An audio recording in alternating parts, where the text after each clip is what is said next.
Yo tout le monde, c'est Judocrack. Oui, j'ai choisi un pseudo pour ma chaîne, personne m'a demandé mais je vous le dis quand même. Bon bref, nouvelle vidéo aujourd'hui comme l'année dernière où on fait un classement des films vus cette fois-ci en 2025 et tout ça de manière très rapide parce que on n'a pas le temps et aucune objectivité. N'hésitez pas à liker, à vous abonner et surtout ne votez pas pour l'extrême droite. On commence direct avec le film Minecraft. Non, allez, casse-toi. Non, sérieux, on commence vraiment avec Yoroi. Un film écrit par Orelsan et joué par Orelsan sur la carrière d'Orelsan et la vie d'Orelsan, mais aussi les problèmes d'Orelsan, dans l'unique but de faire la promo du nouvel album d'Orelsan, de la nouvelle tournée d'Orelsan ainsi que la saison 3 du documentaire d'Orelsan. Ah, et en plus, c'est moche. Bonjour, c'est Orelsan. Après Hérédité, Midsommar et Boy the Fred, le bon vieux Harry revient avec Ellington. J'ai pas retenu grand chose de ce film de merde à part TikTok, Covid, Pedro Pascal, pays de con. Film français de science-fiction Chien 51 qui avait tout pour m'intéresser, mais c'est nul, c'est très mal écrit. Adèle extrêmement nullo, c'est Gilles qui louche, joue super mal. Les musiques sont super nulles et c'est super cliché. Bon, sinon je suis méchant, mais Chien 51 a quand même un point positif, c'est qu'il s'arrête au bout d'un moment. Je suis allé voir Sirat avec des potes et j'avoue qu'on a tellement rigolé. En vrai, non, mais la gratuité, toutes les 2 secondes, il y a des personnages qui explosent. Il n'y a pas de vanne. Le film se termine par une fin ouverte qui nous laisse réfléchir au vide abyssal qu'on vient de subir pendant 2 heures. Merci quand même pour les explosions, ça nous a bien fait rire. Premier film que j'ai vu cette année, We Live in Time avec Florence Pugh et Peter Parker. L'histoire était mignonne, mais le film allait un peu fort sur le côté, je veux dire chialer. Et résultat, j'ai pas chialé. Partir un jour, comédie musicale française qui était à la base un court métrage et là ça a carrément été adapté en film. C'était pas nécessaire vraiment. D'ailleurs je sais que c'est un parti pris de prendre des gens qui ne savent pas chanter. Mais bon, c'était encore une fois pas nécessaire. Donne-moi ton cœur, baby, ton corps, baby. Donne-moi ton bon de fun, ton rock, baby, ta soul, baby. Mon chouchou Edgar a sorti son nouveau film Running Man. Et malheureusement c'était éclaté de fou. Je suis trop saoulé. On dirait un film d'action réalisé par un random. Alors que c'est pas un random, c'est Edgar Wright. Allez vas-y, c'est pas grave, va prendre une bonne pinte pour te ressourcer. Tu vas revenir plus fort, je crois en toi. Prochain film, 13 jours, 13 nuits, ou plutôt 13 fois où j'ai failli m'endormir. Un sujet aussi passionnant aurait peut-être mérité un bon documentaire plutôt qu'un vieux téléfilm. Film très proche dans sa forme, Warfare, réalisé par Alex Garland qui, je le rappelle, avait fait l'année dernière l'incroyable Civil War qui était dans mon top 1 en 2024 et là qui nous chie une propagande sur l'armée américaine. Eh oh les américains c'est gentil, regardez. Eh c'est bon ta gueule. Encore un film de merde, de guerre, Marche ou crève, tiré du roman de Stephen King, Marche ou crève. En parlant de roman d'ailleurs c'est amusant parce que pendant la séance j'avais plus l'impression d'écouter un livre audio que de regarder un film. On arrête avec la guerre et on va vers Companion, qui était sympa sans plus. Le scénario aussi est un peu pauvre alors que le concept du film était vraiment cool. J'ai juré, ça aurait clairement pu être un épisode de Black Mirror. Bring Her Back m'a pas vraiment surpris, voire même était assez mal écrit par instant. Mais par contre, je le dis sans crainte, on est face au gamin le plus chelou de l'année. Le frérot se brosse les dents avec un couteau, hein. Mes super-héros préférés ont fait leur grand retour cette année. Ils sont 4, ils sont fantastiques. Say that again.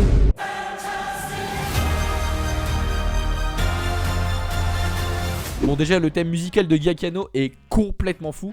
Allez on se le remet encore une fois.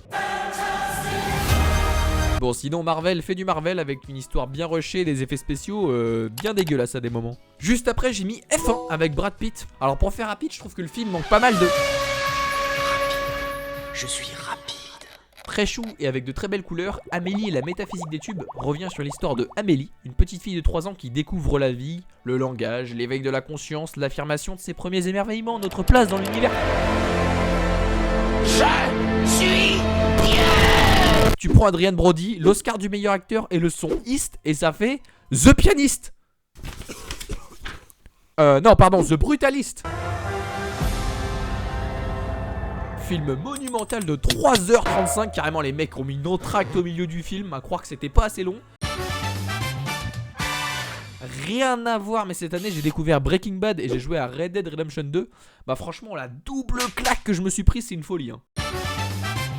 On est chez Wes Anderson avec son nouveau film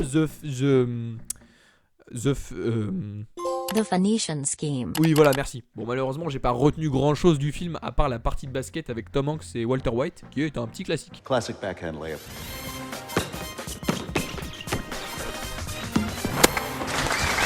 Après l'extraordinaire Parasite, Bong Joon-ho est revenu avec son nouveau film Mickey 17. Bonjour les amis, ça va? C'est moi. Critique du capitalisme, le film avait tout pour m'accrocher et me marquer, mais j'ai tout oublié. Au même titre que son Snowpiercer qui m'était complètement passé au-dessus. En vrai, conseil d'amis, continue de faire des films en Corée parce qu'avec les Américains, ça marche pas des masses, mon ref. J'ai aussi vu Elio, le nouveau film du studio Pixar cette année, et c'était sympa. Voilà, j'ai absolument rien à dire sur le film. Il rejoint la tier list des films OSEF de Pixar. Après Parasite, Palme d'Or, Anatomie d'une chute, Palme d'Or, Spermageddon, Palme d'Or, on a eu le droit à Un simple accident, Palme d'Or. J'ai pas trop de vannes à faire sur le film en vrai, j'imagine même pas la difficulté de faire un film en Iran, donc bon. Marvel a enfin décidé de sortir un bon film avec Thunderbolts. L'histoire m'a vraiment touché, pourtant fallait le faire, parce qu'il fallait quand même regarder les 4 Captain America, les 2 derniers Avengers, la série Captain America et le Soldat de l'hiver, le film Black Widow et Ant-Man et la Guêpe. Ça fait beaucoup là, non? Begonia est le film le plus zinzin que j'ai vu cette année. Lantimos nous régale une nouvelle fois, c'est cruel, c'est excentrique, c'est beau. Merci mon chef. Top 10, top 10. Grand gagnant du Cristal à Annecy, Arco, qui à part être un Pokémon est un super film d'animation français. Je me permets d'ailleurs, tant qu'on est dans le sujet, le petit Arco, il vole dans le film. Mais chez nous, c'est pas le petit Sarko qui vole? Quelle indignité. Nous sommes sur le service public. Voilà, ces gros mythes ont fait leur grand retour avec non pas la palme d'or cette fois, mais la palme de la vengeance. Bon, déjà, on est sur un film en stop motion qui dit fuck l'IA, j'adore. Un humour anglais, j'adore. Un chien plus intelligent qu'un humain, j'adore. Bon, par contre, passer après cette masterclass qui était le mystère du lapin-garou, c'est compliqué de mettre la barre aussi haute. Jeux vidéo à la base, les mecs se sont dit on va faire un film en moins d'1 an. Et ils ont lâché Exit 8. On retrouve donc le même concept du jeu avec les mêmes personnages, y compris ce mec. Plus un let's play qu'un film, mais OSEF, c'était bien. Notamment au début avec cette vue à la première personne très immersive.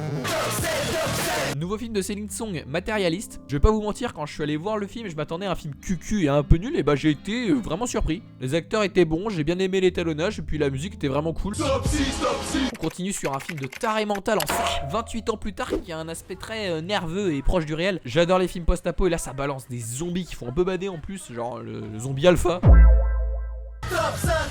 On arrive en haut du classement avec Un simple accident. 2 pianos. Je suis sûr Dupuis il a vu le drama Villebrequin, il s'est dit les influenceurs sont pas vraiment ce qu'ils prétendent être. Et bah ça a donné un très bon film. Et quand Dupieux fait un bon film, bah faut en profiter parce que c'est rare. Allez, on arrive sur du très très lourd avec One Battle After Another, dans lequel DiCaprio incarne un révolutionnaire nul à chier. J'avoue que le perso de Leonardo il m'a vraiment atomisé de rire tout au long du film. I need to find my daughter. Well, then call us back when you have the time. Je pourrais développer un peu plus, mais pour utiliser un mot plus technique, politique et philosophique, on peut dire que c'est une masterclass. J'avais trop hâte de voir Superman et putain quel super film. C'est coloré, c'est punk, c'est héroïque. C'est un film de James Gunn quoi. D'ailleurs j'aimerais qu'on mette du respect sur ce chien qui est vraiment trop mignon. Et qui en plus il met des grosses patates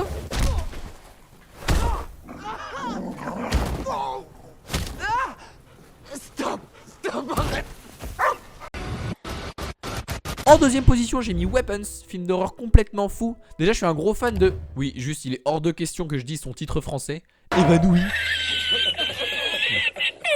Évanoui. J'avais beaucoup aimé son premier film Barbarian, et là il a réussi à faire aussi bien en mélangeant toujours horreur, thriller et comédie.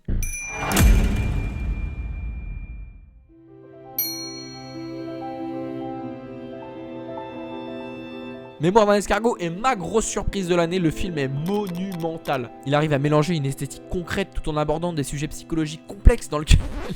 Ah, vas-y, je pars trop loin. Juste le film, il est incroyable. Voyez-le. Yeah. Thank you. Hey, thank you, Sensei. Thank you, Sensei. Thank you. God damn it! Viva la revolution!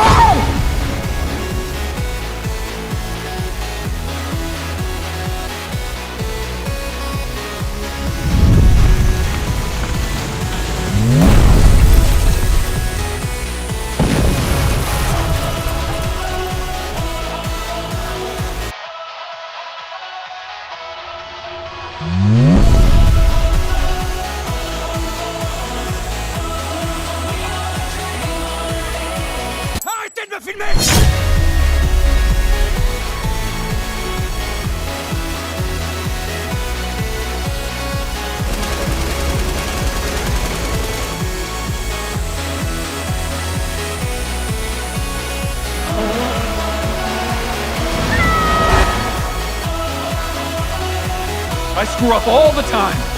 But that is being human. And that's my greatest strength.